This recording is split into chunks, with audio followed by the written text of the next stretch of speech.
Oi, como você tá? Meu nome é Alan Dantas, sou psicólogo e neuropsicólogo, professor e poeta.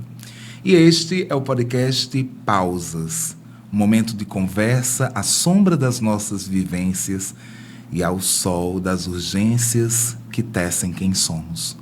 Aqui você pode sentir-se à vontade, porque é assim também que estamos, sem as ordens de quem quer que seja, mas sob o olhar atento e bonito da poesia.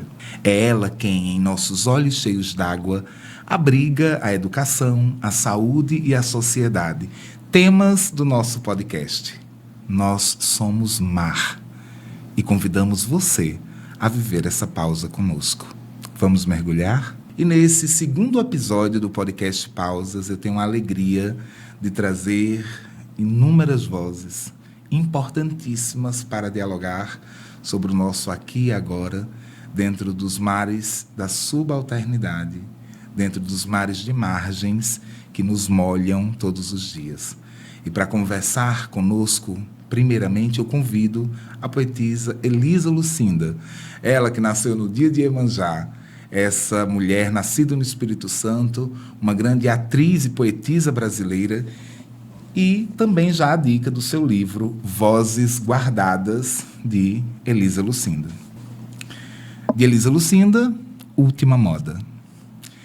Esta roupa não me serve. Aquele uniforme não me cai bem. Não quero essas regras. Não mereço. Não quero essas formas, essas ordens, essas normas, esses panfletos. O que pode ser dito, o que não deve ser falado, o importante não dito, o que deve ser feio, o que pode ser bonito. Algemas nas correntes estéticas não me interessam. Não quero esses boletos, essas etiquetas, esses preços, esses compromissos. Não tenho código de barras. Não tenho marcas, comportamento, não caibo nestas caixas, nestas definições, nestas prateleiras. Quero andar na vida sendo a vida para mim, o que é para o índio a natureza. Assim vou, pedalando solta na estrada do rio da beleza, nos mares da liberdade alcançada essa grandeza. Em tal grandeza, meu corpo flutua nos mares doces e nas difíceis águas da vida crua. Minha alegria prossegue, continua. Despidas de armas e de medos, sou mais bonita nua. E esse poema maravilhoso da Elisa Lucinda, eu ofereço à nossa convidada de hoje. Ela, que é essa voz tão importante na minha vida e na vida de tantos, ela que é essa voz que ecoa dentro de nós sonhos e projetos, ela que é essa voz que nos convida a mergulhar nos mares da outridade que nós encontramos. Hoje eu estou com a maravilhosa Iamara Santos, artista, ativista, produtora cultural, atriz, embora eu não queira ser mais. Também minha afilhada na Jurema, essa mulher que tem uma história incrível e que hoje compartilha conosco as suas águas. Iamara, como é que você está? Primeiro que eu estou emocionada. Obrigada, viu, pelo presente, pela poesia. Eu adoro a Elisa Lucinda. Mas eu realmente estou emocionada e estava muito, muito, muito ansiosa para estar aqui no podcast. Eu não sei se é principalmente porque eu fui influenciada a ser fã do podcast por ele, meu padrinho Alan. Né? Então, eu tenho um vício muito grande em estar ouvindo podcast e eu estava muito animada para nos encontrarmos nesse, apesar que nós vivenciamos outros encontros diariamente, mas eu sei que aqui também é a junção desses encontros que a gente tem diariamente, seja em casa, seja no terreiro, seja nas lutas, e aqui ao final, né, ou ao início de tudo, a gente vai falar sobre cada lugarzinho que a gente ocupa, né, nessas prateleiras que nós não queremos estar e desses rompimentos diários que a gente faz.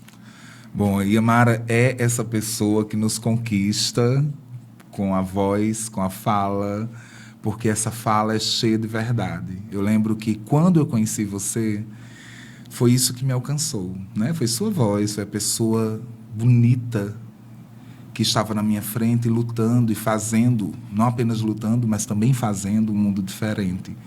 Eu encontrei a Mara nos movimentos sociais, eu encontrei a Mara no teatro, depois eu fui encontrando a Mara no meu dia a dia, e parece que isso veio como um presente da espiritualidade para mim, porque você se tornou minha filha minha afilhada lá no terreiro.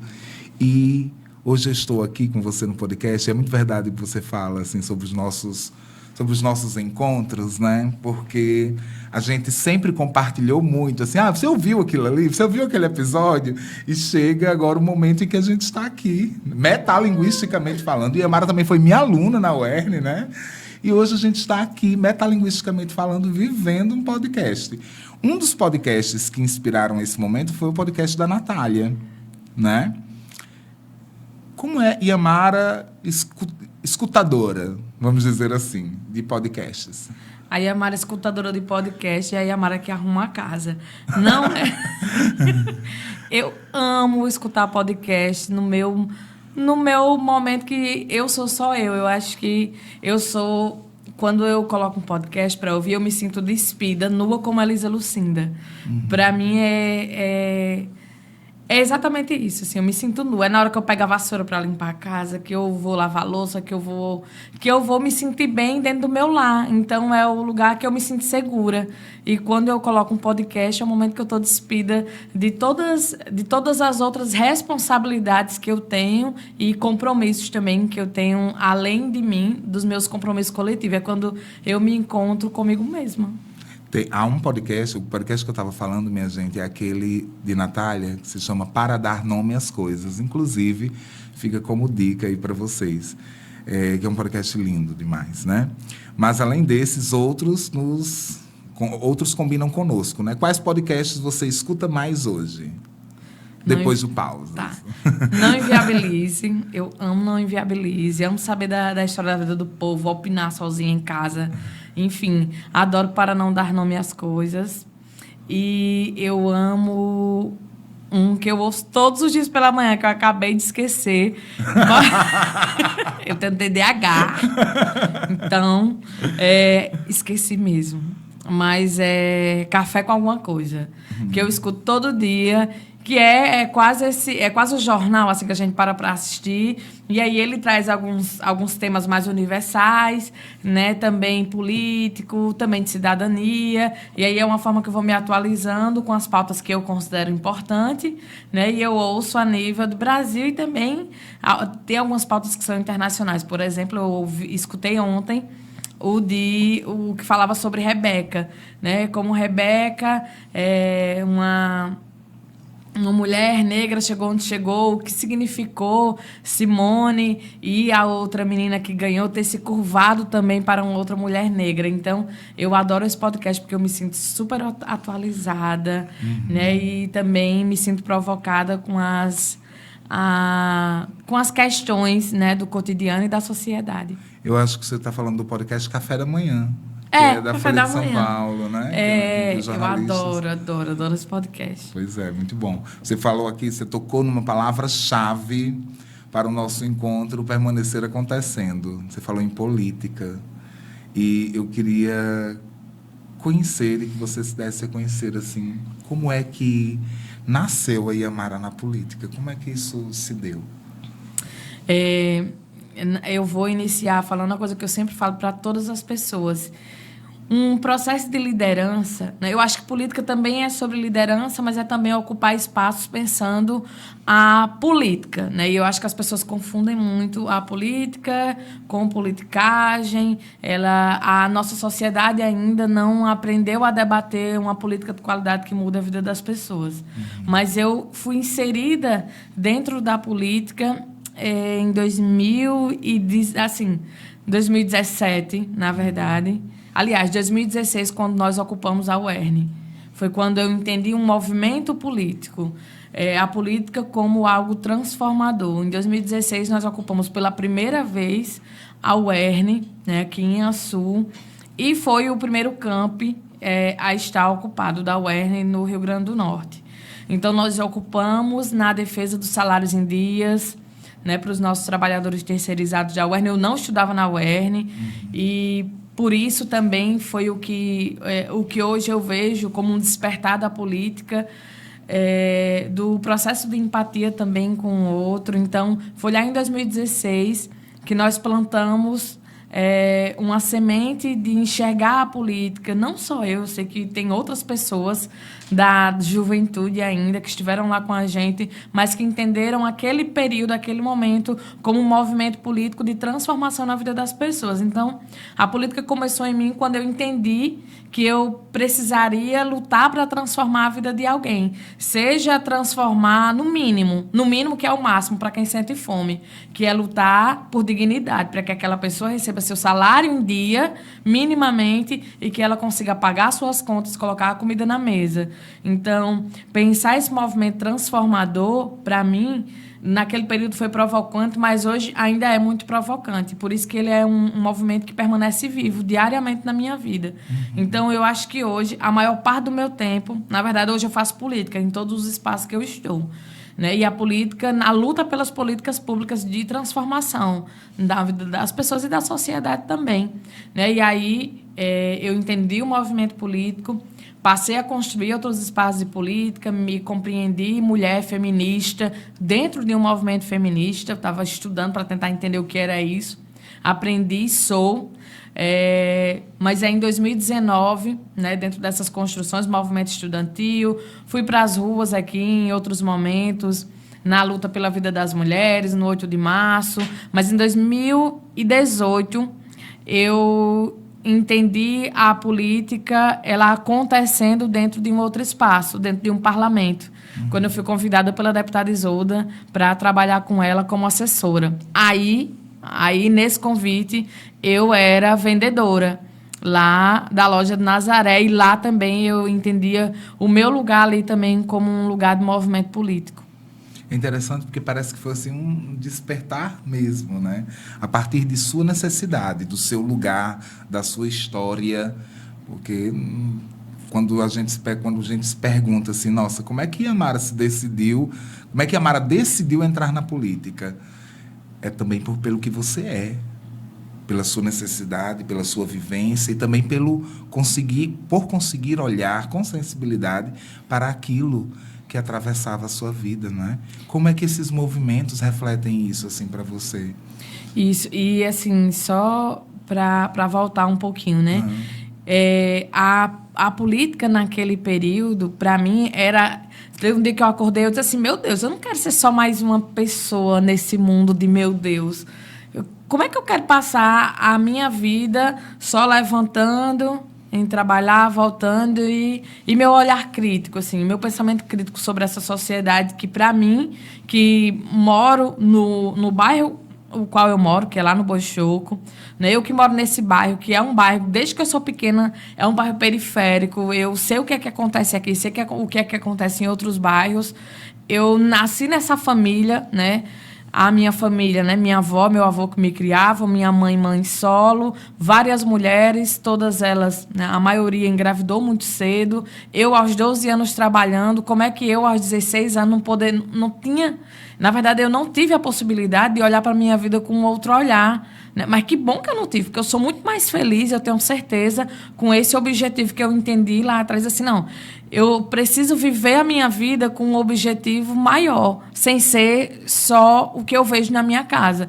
Eu quero, dentro da minha casa, ser a curva e não a reta, que eu sei que vem seguindo desde lá da minha avó, da minha bisavó. Né? Eu quero ser a curva lá na frente para que outras pessoas da minha casa e além dela, mas primeiramente na minha casa, que era a minha maior vivência de cotidiano, né? Eu nunca fui assim andeja, eu não era andeja no meio do mundo, hoje eu sou, mas antes eu não era muito trancada, né? Mas eu pensava, eu quero ser a curva para que as minhas irmãs, que lá no tempo era bem pequenininha, minhas primas, quando eu chegar lá na frente, elas possam continuar comigo e continuar desenhando outras curvas, né? Então, a política para mim é um objetivo, mas ele não é um objetivo individual, né? Ele é um objetivo literalmente coletivo, e é por isso que eu estou aqui, porque se for individual, pesa pra caramba.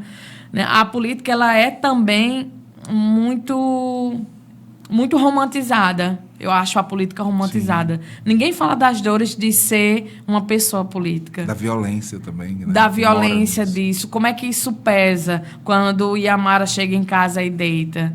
Né? Então, as pessoas só veem o sorriso das redes sociais, vem a caminhada, a disposição, mas essa Iamara que passa o dia inteiro correndo para cima e para baixo, conversando com as pessoas, pensando trabalhos sociais, militando. Como é que Iamara chega em casa depois de um dia exaustivo, né, de correria, de lutar coletivamente? Né? Como é que ela se sente?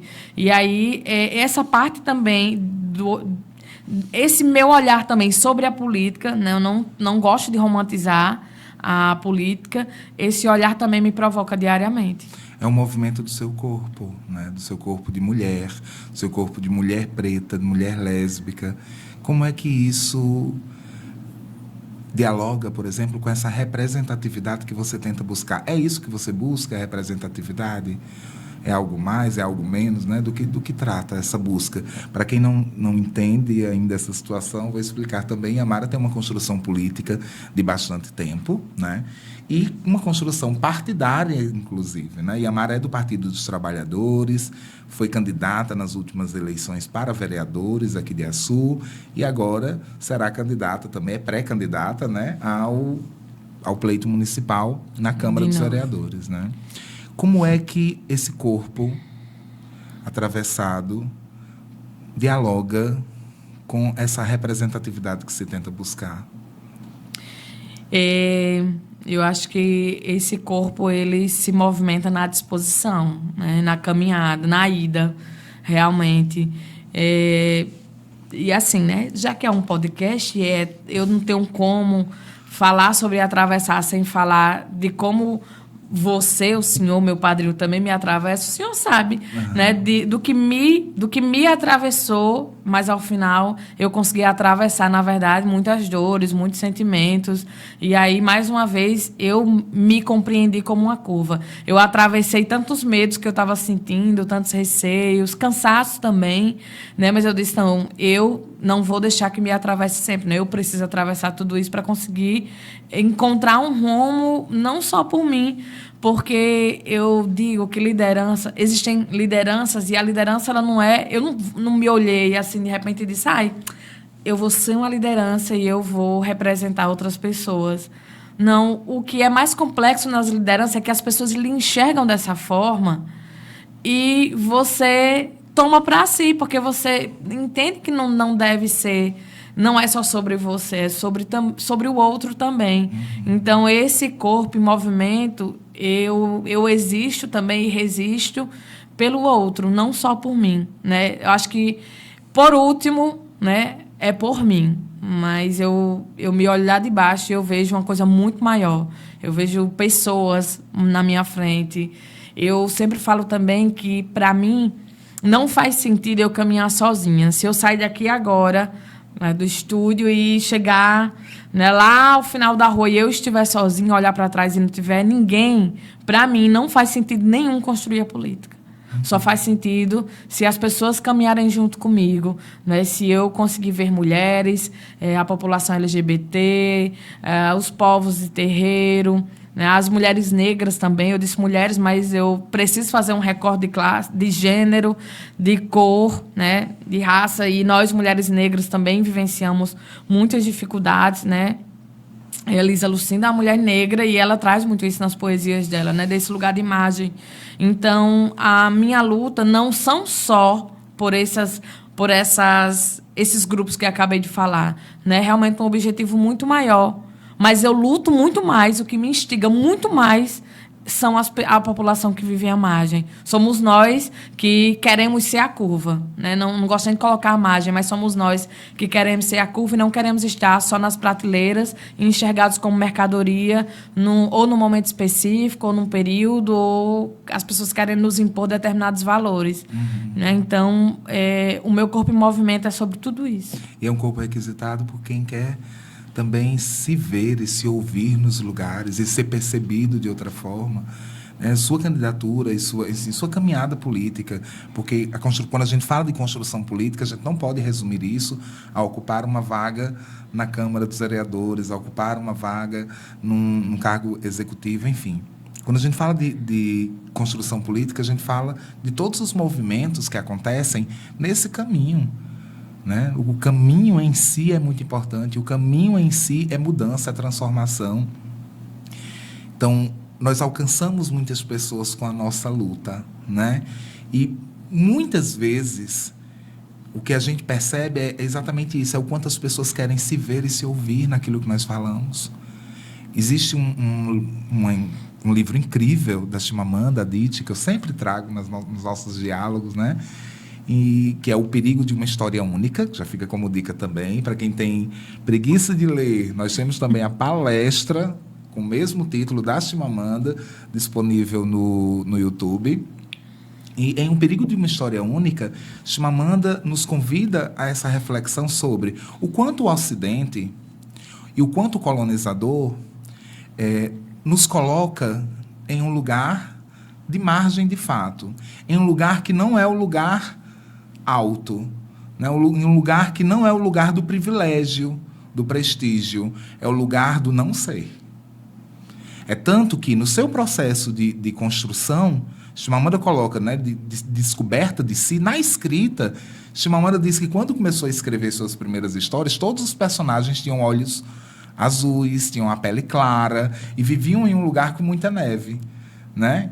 E ela reflete sobre o perigo dessa consciência colonizada que nós temos e o quanto Chimamanda com a sua voz, Iamara com a sua voz, Elisa Lucinda com a sua voz, o quanto nossas vozes dentro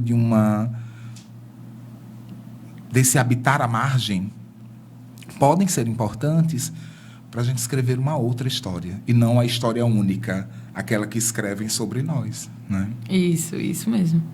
E é exatamente isso. Acho que o senhor resume também, né? O que a gente já conversou até aqui, o perigo de uma história única também traz isso e ao final, né, nós somos para os nossos espelhos, né, como o nosso reconhecimento em se enxergar, por exemplo, né, uma vivência que eu acho que muitas pessoas pretas sentem, pelo menos nós que temos um tom de pele negra não tão retinto, porque aí é outro recorte, né? Outra vivência de sociedade, né? E nós, como aquele espelho que a gente se olhou um dia, né? E se reconheceu, né? E se reconheceu em tantos.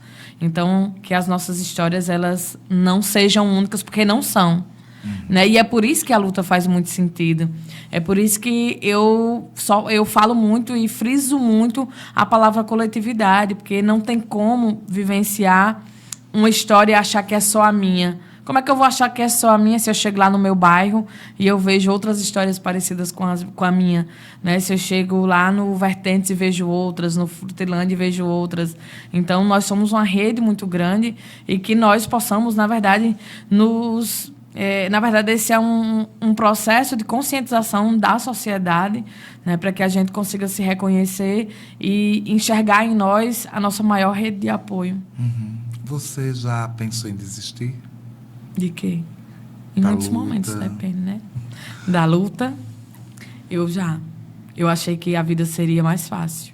Eu acho que seria muito mais fácil se eu só acordasse, levantasse, fizesse meu café, fosse trabalhar, voltasse para casa e não me preocupasse com o mundo. Seria mais fácil ser despreocupada, me preocupar só com meus boletos, com as minhas contas para pagar e não tivesse o olhar crítico, porque o olhar crítico ele nos leva muito distante, né? Ele nos torna internacionalista, porque a gente está aqui se preocupando com o que está acontecendo na Venezuela, por exemplo. Né? Então, penso em muitos momentos que seria muito mais fácil não ser a Iamara que eu sou. Aí eu vou e volto lá atrás, mas eu quis ser exatamente o que eu sou. Né? Eu quis chegar exatamente onde eu estou. E aí eu já tive vontade de desistir, mas nunca tive coragem, porque também não faz sentido. Ou sempre teve coragem, por isso nunca desistiu. Exatamente. Há muitas, enfim, seria o mais fácil. Às vezes a gente pode pensar que, bom, seria mais fácil, mas também seria mais difícil, né? São as contradições, né? Os paradoxos de estar tentando construir um lugar melhor. E isso é política. Eu acho que a gente vive muito, inclusive, essa discussão do que é política e do que é politicagem, e isso reflete muito sobre o quanto de consciência política e de debate político a gente precisa promover, por exemplo, em uma cidade como a nossa, em que as pessoas não se percebem políticas, e claro, eu não estou generalizando, e todo movimento generalizador aqui seria um equívoco, né? Mas em que as pessoas não se percebem políticas fora de um pleito municipal, de uma eleição, né? Você é política fora das eleições? Você é política fora da sua candidatura? Sou sim, Como senhor. é que isso acontece? Espera aí que eu pegar ali a lista. Sou porque, como já falei, nós que compreendemos a política como a política, para mim, né, não só para mim, mas diante dos movimentos que eu construo, um pleito eleitoral, ele é mais um instrumento, né, de lutar de forma mais institucional, né, de estar participando das tomadas de decisões. Um pleito eleitoral, ele é um instrumento, mas a nossa luta, ela acontece diariamente.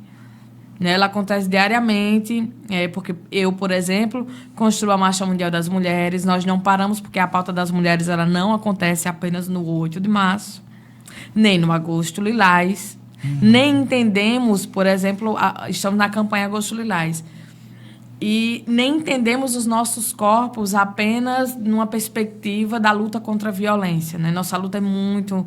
É ampla, né? Nós temos uma luta diversa. É um leque imenso de pautas que nós consideramos importantes, assim como pautar a não violência contra a mulher. Né? Mas aí sou militante da Marcha, sou militante do Enegrecer, que é o coletivo de negros e negras, fui do movimento estudantil, então o meu fazer político ele é diário. Né? É diário quando a gente senta na calçada e vai debater, quando a gente pensa um projeto de sociedade melhor, quando a gente organiza mulheres para ler, né? Que aqui a gente tinha o Leia Mulheres, para ler, e aí incentiva a leitura, incentiva a mulher a construir um outro espaço. Quando eu, enquanto pessoa lésbica, né, ocupo também um espaço de tomada de decisão, que eu estive na Secretaria de Cultura, né? Então, foi muito importante, e ali também eu entendia, eu estava num lugar que eu tive a oportunidade de pensar política pública, né, e de disponibilizar isso com outras pessoas para a classe artística e cultural da cidade. Então, o movimento político ele é diário, eu não tenho como me encaixar só numa eleição. Se o pleito eleitoral fosse nosso maior objetivo, né, eu acho que eu estaria frustrada pela campanha passada. Mas não é. Pelo contrário, nós entendemos que existem vitórias. Existe a vitória para um pleito eleitoral no sentido de sentar numa cadeira de vereador na Câmara dos Vereadores e dizer assim, eu sou vereadora, mas existe a vitória política, que é de ter conquistado mentes e corações, que é de ter tido a oportunidade de debater nas calçadas que açu nós queríamos para as pessoas, que mundo nós queremos para nós, que é fazer com que as pessoas, assim como eu, né, da mesma forma que me olhei no espelho um dia e tive respostas para os meus questionamentos, que as pessoas olhassem para mim e vissem em mim a possibilidade de resposta para questionamentos diários, né? Do porquê não tenho autonomia, do porquê eu não posso ser livre para amar, do porquê, por exemplo, a população do campo ela precisa vir para a cidade para existir, porque não dá para existir no campo, dá para existir no campo, né? Só precisamos de políticas públicas de qualidade. Então, Estou citando algumas dessas pautas porque é o que nós vivenciamos diariamente. Né? E, mais uma vez, a política, para nós, não é momento eleitoral. Né? O momento eleitoral ele é uma alternativa, um instrumento, mas não é o que resume um fazer para quem entende a política como ela realmente é. É sobre o direito de ser quem se é também, né? Isso. E de garantir as condições, ou de buscar garantir as condições para que as pessoas sejam na sua inteireza. Eu vejo muito, por exemplo, esse é um pensamento que me alcança sempre, assim. O quanto é que nós conseguimos ver da vida? O quanto é que a nossa localização social nos permite conhecer sobre a totalidade da vida? Sobre as outras vidas que estão aqui tão perto de mim, às vezes, e que eu não conheço absolutamente nada. No consultório de psicologia, por exemplo, quantas pessoas conseguem vivenciar isso? Se eu olho para os clientes, né, para os pacientes que eu atendo, os que conseguem chegar lá, conseguem a partir de que movimentos, a partir de que lutas, né? E os que não conseguem. Então, esse é um movimento que me inquieta bastante. De pensar, por exemplo, que mesmo mesmo tendo um instrumento tão importante como o CAPS em nossa cidade, tantas pessoas não conseguem ter acesso ao CAPS. Parece que a gente sempre olha pela lente que está aqui, né? Que está aqui em mim. E expandir esse olhar é muito importante para a psicologia, para a política e para a vida. Se nós olharmos, você tocou em um assunto muito importante, se nós olharmos para as pessoas do campo, quantas delas têm acesso a serviços de cidadania na sua integralidade? E por isso essa voz também essas vozes, né, transgressoras, essas vozes da margem, essas vozes da subalternidade são tão importantes. Spivak, a Gayatri Spivak, que é uma grande filósofa da Índia, né, ela dizia o seguinte, ela diz nesse livro, Pode o Subalterno Falar? Ela coloca assim, esse sujeito do Ocidente é o sujeito da voz.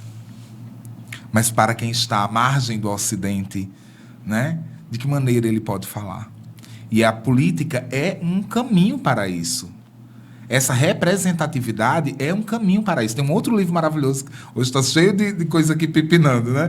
Mas que é o da Bell Hooks, Olhares Negros, sobre o quanto a representação e a representatividade são palavras que a gente precisa debater muito ainda entre nós, para a gente perceber o mínimo, ou para buscar o mínimo de equidade e de justiça social. Mas eu quero fazer uma pergunta. A criança Yamara, aquela menina, quem foi ela e que olhar ela tinha sobre a vida? Eu não... Você acredita? Tenho dificuldade de lembrar. Eu vivenciei... Eu acho que a minha eu, na verdade, quando criança, eu acho que eu não imaginava coisas tão grandiosas. Eu só tinha... eu lembro que eu tinha um desejo muito específico. Que era um dia me formar. Não sabia como. Eu achava distante demais. Era tão distante, que até para eu lembrar também é muito distante, né? Lembrar da criança que eu fui. Mas, sendo bem sincera, eu tenho parte da minha infância muito apagada, a sensação que eu tenho. Que eu não lembro de muita coisa, né? Acho que eu lembro mais dos momentos mais traumáticos, assim. De quando minha mãe foi embora, né? Precisou sair de casa para trabalhar em outra cidade. Aí eu me senti sozinha. Né? Eu tinha minha avó, que trazia bolacha treloso, de doce de leite, né? E aí eu lembro e sinto também sabores, né? Lembro do almoço, de coisas nesse sentido, que para mim também ficaram marcados, não só os traumas, viu que eu disse traumas, mas também tem outros sentimentos muito positivos diante disso. Mas a minha memória, na infância, ela é muito prejudicada. Então, se eu fosse descrever a Yamara, eu talvez descreveria fisicamente uma personalidade, né? Quem era Yamara? Era uma menina miudinha, de cabelo liso, bem grande, a franja cobrindo o olho e muito quieta, né? Muito tímida, não podia chegar ninguém lá em mãe, que eu já corria para dentro de casa, não me comunicava bem, não conseguia falar com as pessoas, era super super introspectiva, assim. O oposto do que eu sou hoje, né? Eu sou o oposto. E aí, lá, dentro dessa personalidade, a única coisa que eu lembro é que eu tinha esse sonho, assim, de um dia me formar. E eu lembro que eu pensava isso como uma possibilidade, já que na minha casa eu não enxergava isso. Então, por isso que era muito distante. E você conseguiu, né? Eu consegui. Fui a primeira pessoa da minha casa a entrar na universidade e me formar. Hoje, até hoje, eu ainda sou a primeira pessoa formada lá em casa. Antes da universidade, essa mulher, já com um olhar para as margens, já vinha acontecendo, né? Você lembra do que demarcou isso, esse início, assim, não, eu quero olhar para a margem? Foi só essa provocação do que eu era, né? E com esse olhar para dentro de casa. As minhas raízes, elas são muito fortes, né? Então, ainda hoje é muito forte. Quando eu me distancio um pouquinho, que eu estou vários dias no meio do mundo, eu preciso ir lá em mamãe.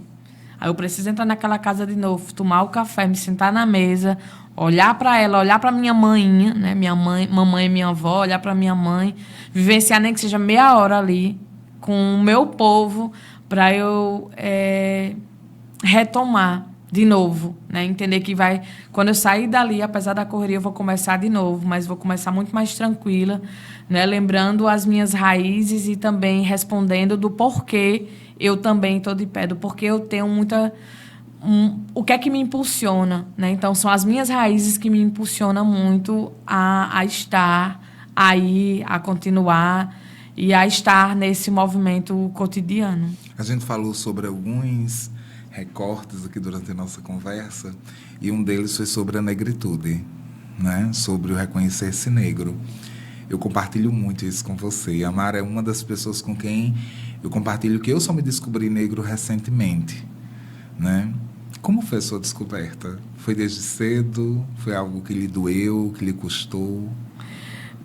Eu acho... Doeu. Doeu um pouco. Eu lembro que na escola eu andava com as menininhas assim, tudo branquinha, né? E pro mínimo eu não entendia. Aí tinha assim os meninos, as meninas sempre tava ali querendo paquerar. E eu não entendia porque eu nunca era paquerada. Eu falei, meu Deus, eu sou muito feia. Eu só posso ser muito feia. Por que será? Né? É porque eu tenho um cara de menina demais? É porque, né? Então, inclusive no meu ciclo de amizade, eu fui a última a perder o BV, né? E eu não entendia. Eu dizia, não, só pode ter algum problema. A né? perder o quê? O BV. Cringe mesmo. Sim, e aí né? você não entendia. Não entendia do porquê disso. Assim, é um exemplo bobo, mas eu acredito que ainda hoje, né? Ainda hoje sim, porque é uma estrutura social, né? Deve ter muitas meninas que pensam e vivenciam a mesma coisa. Né? E eu tenho 30 anos, então já faz um tempinho que eu fui adolescente. Então, eu perdendo meus traços de adolescente, né? Chegando hoje. A trend. A trend.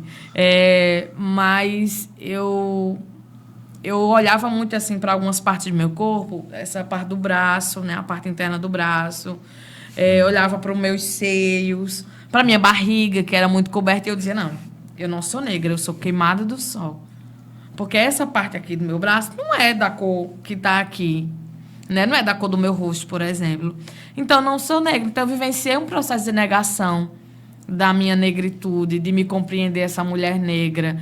Eu, lá em casa, né, minha mãe é negra, tem uma tia também de pele mais clara, mas esse mais claro nunca era... né, compreendido como uma pessoa parda. Ela era branca em casa. E eu queria ser igual aquela pessoa branca que tem em casa, que hoje nós nos compreendemos como pessoas pardas.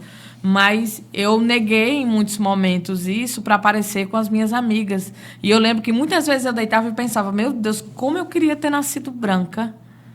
Queria ter nascido branca, porque a roupa fica mais bonita, eu vou conseguir usar um batom vermelho, eu vou conseguir usar uma roupa amarela, né? Então, eu tinha muitos bloqueios em relação a isso, me senti feia em muitos momentos, né? E aí, um dia, eu ganhei uma bolsa do ProUni para estudar na UNP, em Natal, e eu me atrevi, igual a Carmen Vasconcelos, né? Que tudo falta é a palavra, só não falta atrevimento. Então, minha palavra foi muito atrevida quando eu disse que eu vou. Né? E todo mundo disse, você vai. Eu disse, eu vou. Mas você não tem nada. Mas eu vou. né? E eu fui. E o momento mais complexo que eu me senti realmente diferente das pessoas foi na UNP, lá em Natal, né? Fui estudar gastronomia e eu me senti esquisita. Eu me senti deslocada, não me senti... eu olhava para as pessoas e eu não parecia com elas em nada, né? Pela minha forma de vestir, principalmente pela minha cor. Me senti muito estranha. E aí eu voltei, né? Continuei lá, não consegui concluir o curso, voltei e eu entrei. Eu precisei dizer, né? Com toda dificuldade ainda, eu disse, quando eu fui me inscrever, eu disse, eu acho que o primeiro momento que eu vi que eu era negra foi quando eu coloquei nas bolsas como cotista. Eu disse, eu acho que eu sou negra, né? E vou colocar. E aí eu cheguei na universidade e tal, fui fazer o momento da matrícula e aí pediram uma declaração, né? De negritude. Eu me senti muito ofendida. E eu acho que foi aí que eu me enxerguei minimamente. Eu disse, como é que ela não está vendo a minha cor? Porque tinha outras pessoas do meu lado, não pareceu. Como é que ela está vendo a minha cor? Que é uma declaração. Né? Mesmo hoje eu compreendendo que era um trâmite, né? Mas eu fiquei me questionando muito. E eu saí de lá com esse questionamento. Né? E aí eu cheguei em casa, me olhei no espelho, aí eu disse, eu acho que eu sou negra mesmo.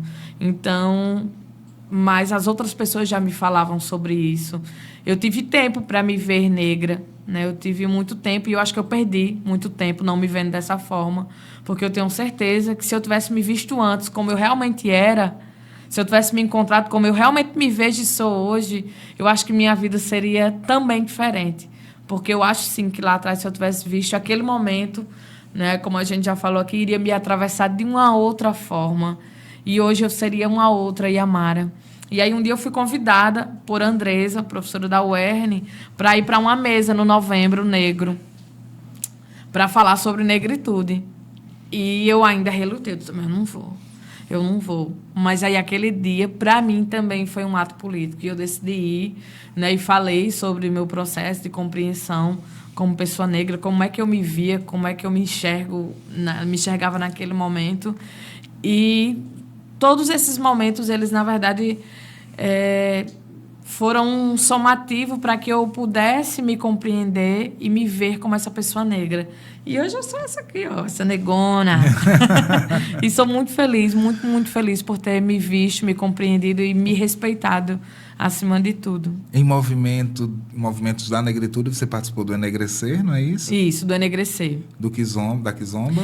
Não, a Kizomba, ela é o movimento estudantil. Sim, sim, Né? sim. Então, nós temos outro movimento tínhamos outro movimento dentro da universidade e também das escolas, né, que era voltado para a Kizomba. Isso não quer dizer que o movimento estudantil, né, era um movimento estudantil, mas que a gente também debatia sobre negritude. Sim, muito. Né? Debatia bastante. Inclusive, aqui em Açu, na UERN, na verdade, eu fui a primeira presidenta do diretório dos estudantes do DCE a ser presidenta de um camp, né? Sempre era do Campo Central. E aí nós conseguimos, mais uma vez, ser a curva, fazendo história também na nossa universidade. Olhando para essa negritude, você também hoje é juremeira. Sua descoberta na espiritualidade me parece ser também um reflexo do seu descobrir-se à margem. Viver o culto de Jurema, hoje, para muitas pessoas, né, num outro olhar sobre nós, é interessante porque parece para muitas pessoas como, nossa, é muito corajoso dizer que é de Jurema, mas para nós, por exemplo, para mim, e eu já ouvi isso de você, para nós é a única possibilidade. É o lugar de ser inteiro, de ser sem medo. E eu já ouvi você dizendo isso. Eu lembro que isso me emocionou uma vez, quando você me disse, olha, aqui no terreiro eu consigo me conectar comigo mesma. Aqui no terreiro eu consigo viver em paz. Eu lembro que era um momento de muita dificuldade para você, um momento de muita tensão, né? E você estava ali plena. Você estava ali no terreiro, entregue, né? Parecia uma mulher que não estava vivendo nada daquilo fora. Quem é Yamara Juremeira? A Yamara Juremeira é tão feliz. Eu sou feliz, tá? Para quem está ouvindo, para não me achar triste. Mas eu sou uma pessoa muito feliz. Mas eu sou muito mais feliz porque a Jurema hoje me proporciona a ser assim. A ter essa paz, a enxergar a minha ancestralidade, a me conectar com tudo isso, que é uma história que é negada. Então, na Jurema, eu vejo a possibilidade de contar a história que a história não conta. A nossa história que é negada diariamente. Então, é ali dentro que eu tenho uma possibilidade de me conectar e de me defender. A Jurema, para mim, também é um escudo, né? Quando eu me sinto vulnerável, mas eu sei que tem algo muito maior. À minha frente. Não é nem atrás, nem acima.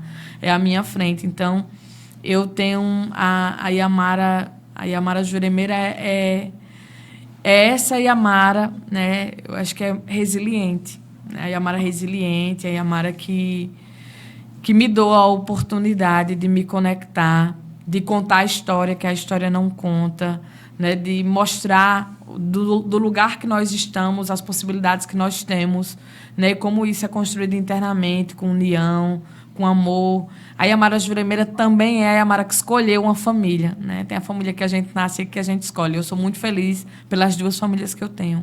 A que eu nasci, que eu escolhi, porque lá nós somos também muito maiores e nos reconectamos também diariamente. E hoje mesmo eu estava falando com minha irmã, aí eu estava fazendo a chamada de vídeo. Ela está onde?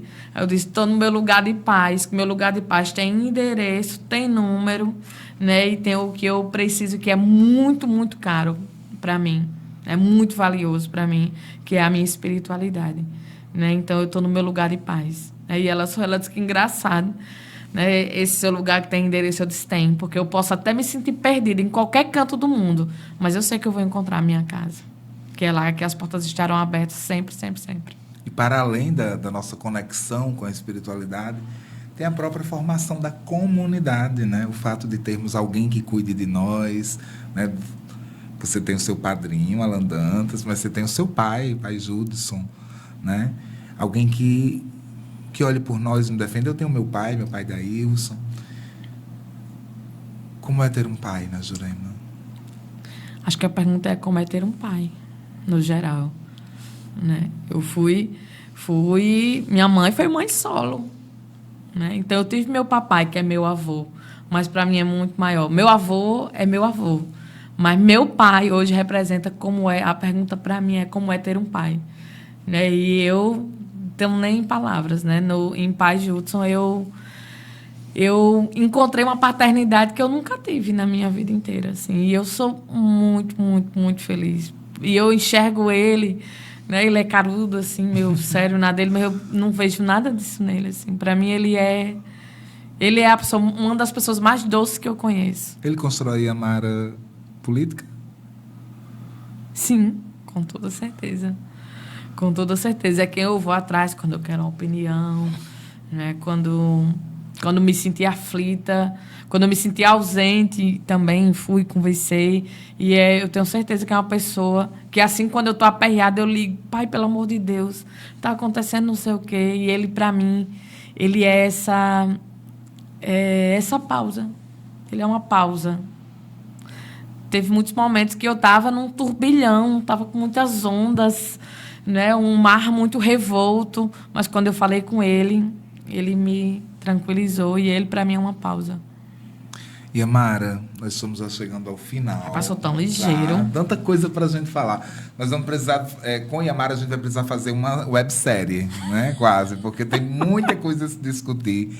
Eu confesso que me sinto perdido para conseguir direcionar essa conversa, porque em tudo eu consigo ver você. E você me convoca a pensar em muitas questões.